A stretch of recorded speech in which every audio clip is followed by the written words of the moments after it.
नमस्कार, मैं ब्रजेश कुमार स्वागत करता हूं आपका YouTube channel math with Brajesh Kumar पे।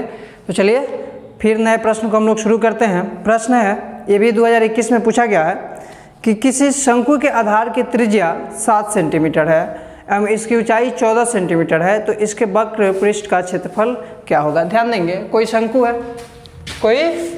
है, उसकी जो त्रिज्या है कितना है 7 सेंटीमीटर और ऊंचाई जो है वह 14 सेंटीमीटर है। कितना सेंटीमीटर है? 14 सेंटीमीटर है।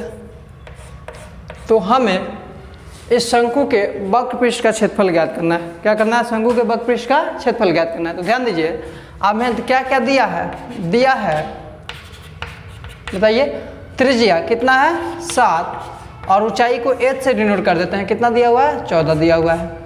आप जानते हैं कि शंकु का वक्र पृष्ठ क्षेत्रफल होता है पाई आर एल। क्या होता है? पाई आर एल। यानी एल को हम लोग क्या कहते हैं? तिर्यक ऊंचाई कहते हैं। तो हमें सबसे पहले क्या निकालना पड़ेगा? तिर्यक ऊंचाई। तो हम जानते हैं वी नो डेट क्या जानते हैं? एल जो होता है root under H square plus R square. L जो होता है root under H square plus R square. हमें आर का भी मान पता है और एच का भी मान पता है, तो हम कर लेंगे आसानी से। कैसे? ध्यान दीजिएगा, L equal to under root H square, तो 14 का स्क्वायर प्लस 7 का स्क्वायर। त्रिज्या कितना है? 7 है, तो 7 का स्क्वायर। एल एच का करेंगे कितना? 14 का करेंगे कितना? 196 और 7 का स्क्वायर करेंगे तो कितना हो जाएगा? 49। फिर से देखिए, 14 का स्क्वायर कीजिएगा 196 और 7 का स्क्वायर कीजिएगा 49। एल इजकल टू, इसको जोड़िए, 9 6 15 के 5, 9 4 13, 1 14 के 4 और 1 का 1 245। इसका जब आप वर्गमूल निकालिएगा तो आप सीधा सीधा नहीं कर पाए तो इसको ऐसे तोड़ दीजिए। 7 7 49, 49 5 245, 49 5 245। अब ध्यान दीजिए, अंदर रूट में पेयर लग गया तो इसको बाहर कर देंगे। 2 को 7 है तो 7 को 1 को 7 लिखा गया और रूट 5, यानी इसको हम क्या लिख सकते हैं? 7 रूट 5। किसके लिए? रूट अंडर 245 के लिए। अब हमसे पूछा गया है शंकु का वक्र पृष्ठ क्षेत्रफल। क्या पूछा गया है? शंकु का वक्र पृष्ठ क्षेत्रफल।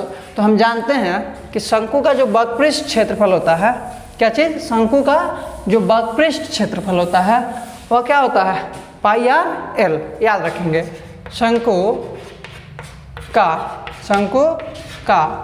वक्र पृष्ठ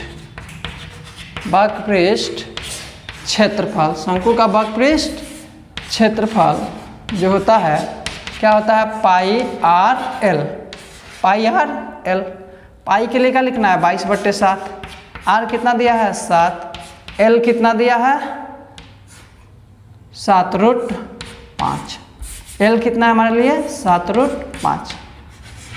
अब ध्यान दीजिए, 7 से 7 कैंसिल हो गया, 7 में 2 से 7 दूनी के 14, 7 दूनी के 14 1 15, 154। कितना हुआ? 154 रूट 5। अब थोड़ा ध्यान दीजिएगा, इसके यूनिट क्या होता है? सेंटीमीटर में। इसका भी यूनिट क्या होता है? सेंटीमीटर। तो सेंटीमीटर से सेंटीमीटर में गुना करते क्या हो जाता है? Centimetre square. Centimetre square. तो इस तरह से यदि कोई शंकु है जिसकी त्रिज्या 7 और ऊंचाई 14 सेंटीमीटर का है, तो उस शंकु का जो वक्र पृष्ठ क्षेत्रफल होगा 154 रूट 5 सेंटीमीटर स्क्वायर होगा। उम्मीद करते हैं ये बात समझ में आया होगा।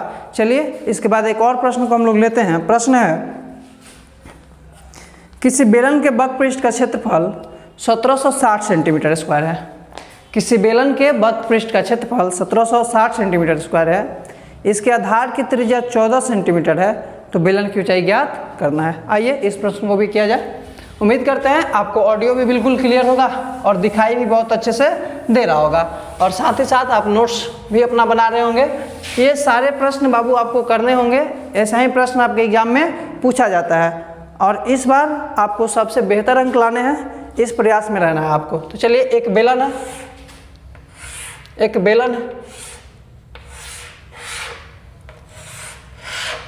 इस बेलन की हमें वक्र पृष्ठ क्षेत्रफल पता है 1760 सेंटीमीटर स्क्वायर और आधार की त्रिज्या है 14।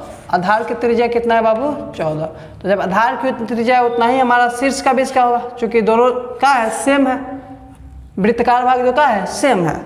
और इसकी ऊंचाई नहीं पता है तो इसकी ऊंचाई को मान लिए h का, मान लिए h मान लिए। बाकी आप नाम इसका लिख सकते हैं, जैसे लिखना चाहे तो OABCD कुछ ऐसे करके आप नाम डाल सकते हैं। अब ध्यान दीजिए, दिया क्या है? R आपको दे रखा है 14, शंकु का h आपको निकालना है, शंकु का वक्र क्षेत्रफल दिया है, शंकु का शंकु नहीं है, क्या है? बेलन है। बेलन का वक्र पृष्ठ, बेलन का वक्र पृष्ठ क्षेत्रफल, बेलन का वक्र पृष्ठ क्षेत्रफल क्या होता है जी? 2πRh, 2πRh। और बेलन का वक्र पृष्ठ क्षेत्रफल दे कितना रखा है? पहले उसको लिख देते हैं 1760। कितना था? 1760 सेंटीमीटर स्क्वायर। अब यूनिट को हम छोड़ देते हैं, 1760 सेंटीमीटर स्क्वायर।